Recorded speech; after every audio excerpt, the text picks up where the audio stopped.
Beloved, welcome back to the shop. I don't delight in the fact that I have to address the 500-pound gorilla in the room. And every once in a while, well, all of us are gonna have to take a big L, and I will be taking mine today.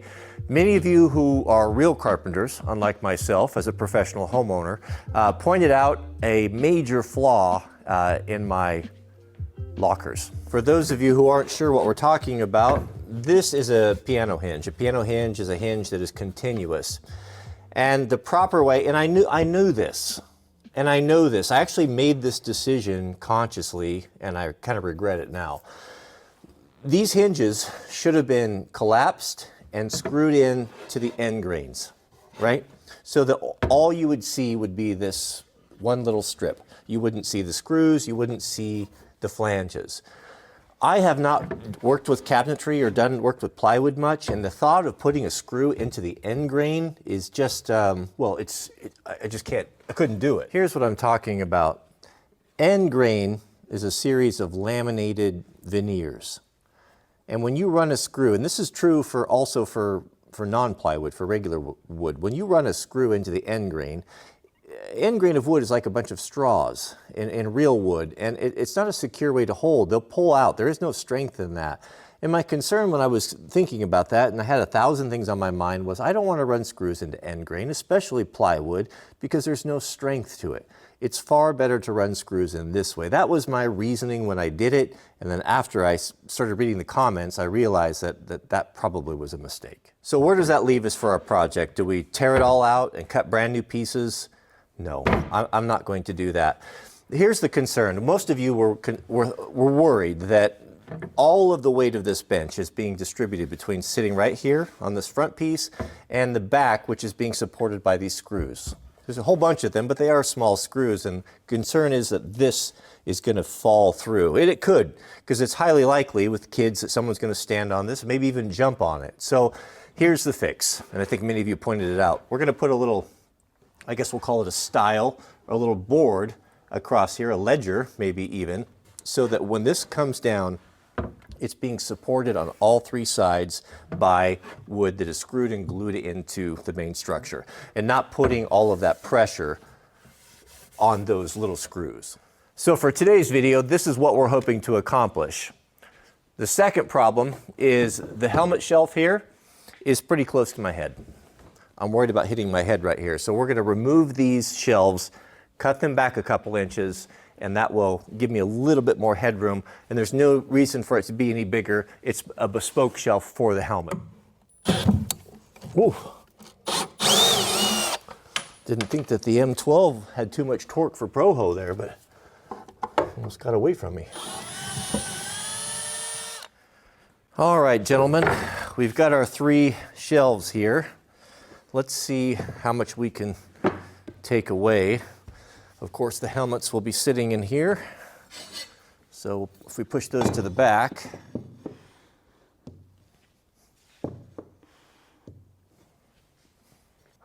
three inches, actually 3 1/8 extra that we don't need. This is that area that I would like to pick up a little bit of headroom. So why don't we just take half of that? Let's take an 1.5 inches off the back side. Let's pull an 1.5 inches out.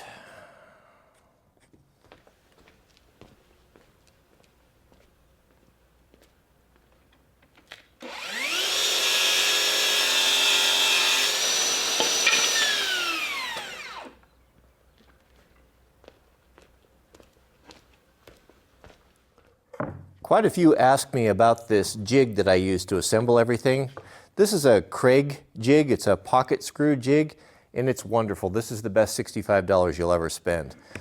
You get a clamp and a jig, and so what it does is you get these 2 pieces, and you got to set it up. You know, it depends on the thickness of your material, but you can see there anywhere from, 1.5 inches to 1/2 inch. We're doing 3/4, and what that does is it sets the spacing for drilling these, and this is the drill bit. And to change the spacing on that, you can see you just move this collar up and down. So we'll do one here together. I'll show you how it works. Now take your jig, and you see these lines right here? You just line them up. There are 2. I don't know why there are two. There are two. And you line that up. Now you can hold that by your hand if you're strong, but it will slip, so having this is better. These are made to work together. So I just bring this over here, line that up, and clamp it. You can get quite quick at this. With your jig set, you're ready to drill. That stop right there, set at the 3/4 mark, now won't allow it to go too far. It's perfect every time.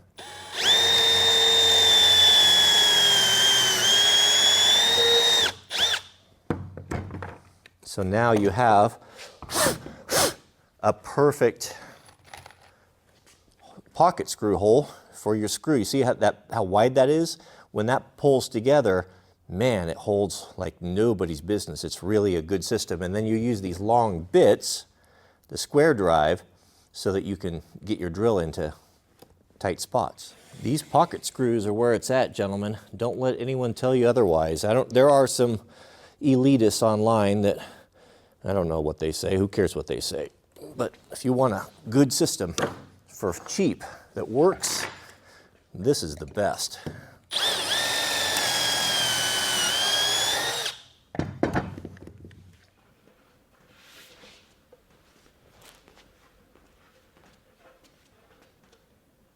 Here's how I hid the mounting screws for the supports, is I put them behind the shelf bracket.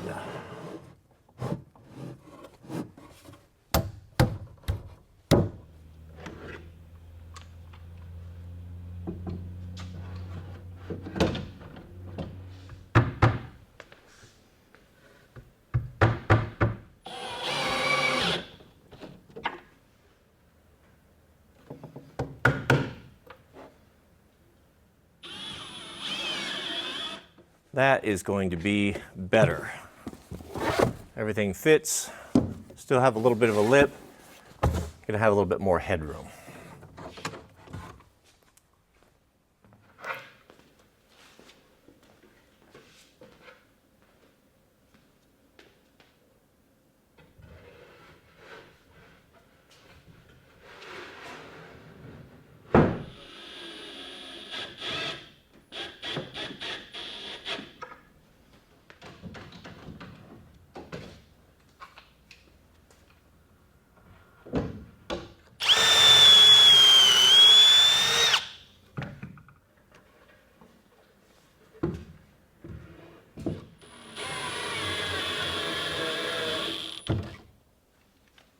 Now we can face this shelf.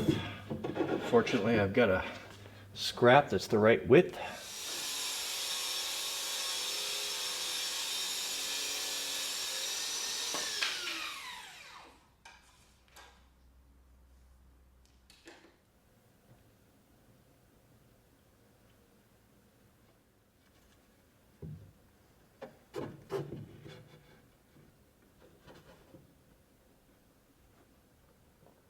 Regarding the weakness of the hinge, here is the solution. I've got these scraps that I cut on that 15-degree angle, and I'm going to put these in, I guess, what would you call these, stiles? And I will glue and pin nail those, and there'll be 2 on each side, and that will give it a nice clean border around here. It is a bit of a patch, but it still looks good. And now this seat will rest on 3 sides and no longer be relying upon that hinge.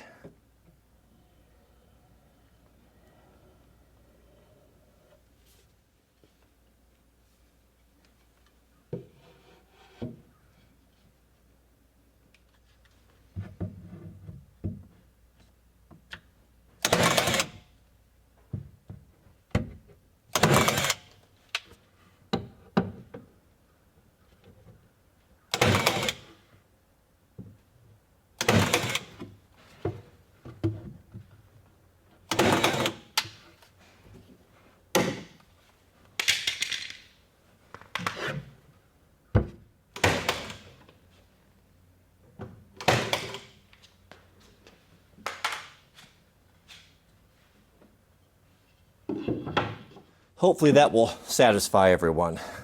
Like I said yesterday, I'm not a very good planner. I can't think into the future very well, but I am very clever at coming up with solutions to problems. So that's good enough, I think. That'll be pretty good. All right. Well, gentlemen, I think that is it, apart from the finish. Let me know what type of a finish you think we should put on there. In yesterday's video, I included a quote from my favorite, probably one of my favorite authors, Mr. Ernest Hemingway. The reason why I chose that quote and why it's so personal to me, I guess, and the quote goes something like this, I'll paraphrase, but when asked on writing, he said, "Oh, writing is easy. You simply sit down at your typewriter and bleed." You know, it just gives me goosebumps thinking about it. Being a content creator, and I'm not here, first off, I'm not here to say that I work harder or my job is more difficult than anyone else, but I'm also, you know, not going to say that what I do is not work. You know, I had to quit. I got a Garmin watch a year or two ago, and it's got the, you know, the health features on it where you can monitor your heart rate and such. And so I, of course, set up all that stuff. What I found, when I'm shooting content, like when I'm really, really focused, I don't script anything. I don't write anything down. I don't even know what tomorrow's video will be. I decide, and then I just immerse myself into it and start making it. The whole world just disappears, and all that exists is just my thoughts and what I want to do, what I want to share with you guys, the camera and the light. It is a very intimate, I guess, dance that we have around this shop here. What I was finding when I started wearing that watch was, like, when I was really getting into it and really focused on making content in the middle of it, that my heart rate monitor is going off, that I have an abnormally high heart rate because of the stress that is involved in making the content while I'm doing it. And I had never really thought about that until, you know, recently, and that quote really came to mind. That quote came back in my life. You simply sit down at your typewriter and bleed. What does it mean to bleed? That means your life force. The good book tells us that the life is in the blood, and that if you're bleeding, you're slowly dying or rapidly dying. But either way, you're dying. You're giving your life's essence as he sits down at the typewriter and bleeds, right?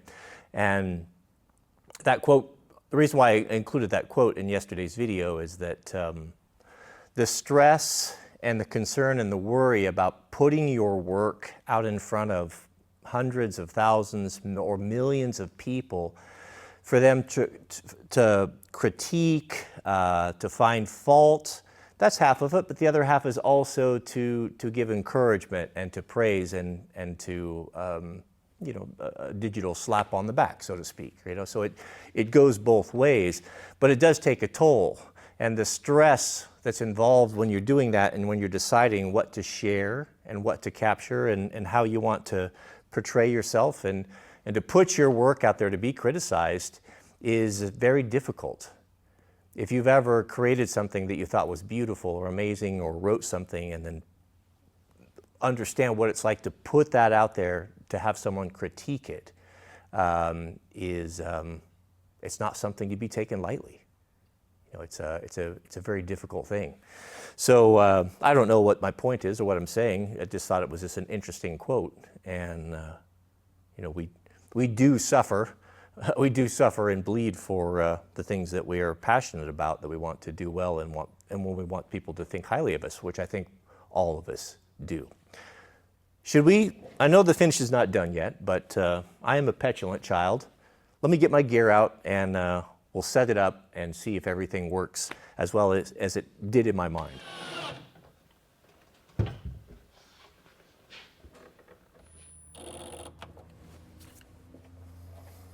There it is, beloved. That is everything for summer moto. Boots go on top. My CD Crossfires, size 12, take up a lot of space. Plus, they're all hot and sweaty. They need to air out. You don't want them in a box. Goggles. 2 pair of goggles we'll store up there. Next up, helmets. This is the RE XD4. Probably the best helmet, well, the best helmet I ever used. Probably the best helmet made. And then the Climb F5 right here, which I use for snow biking and moto. This is a carbon helmet, super, super light, excellent, excellent helmet. There are 5 hooks in the cubby here. The back will be for enduro jackets, Ironheart rider's jacket, excellent. My personal favorite, and a Moscow Moto. This is foul weather or winter enduro jacket, which is also my favorite. Very excellent. Then we got a hook here for jersey. And then base layer, which is a Patagonia wool, super thin, breathable. I wear that on my skin. In the cubby, riding pants, armor shorts. Those are made by Liat. These are excellent. This body armor has, I'm convinced, has saved me broken bones, maybe my life, multiple times. Very good. This is the top, the matching set. Chest, back, shoulders, elbows, forearms, even bicep. Very good, very comfortable. That goes in there.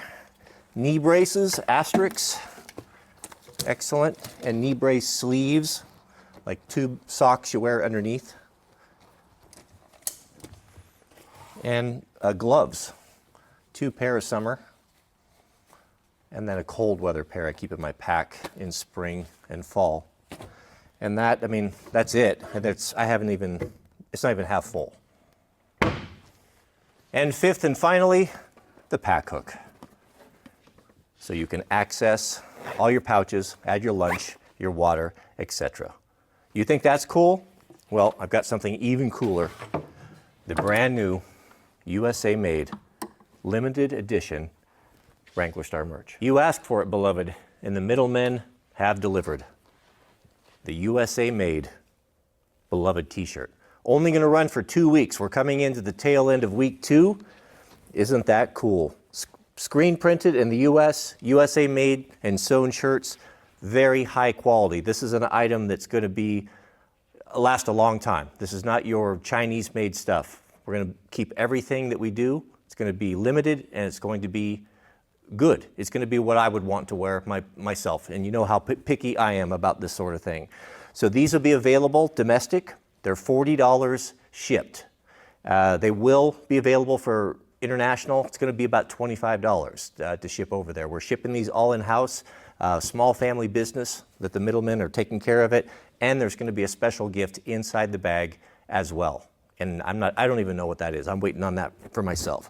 They'll be available all the way up to 4XL for our larger gentlemen, and they'll run for 2 weeks, and then they'll be gone. That's it. That's the last one. So I'll put a link in the description, and we'll see you over there.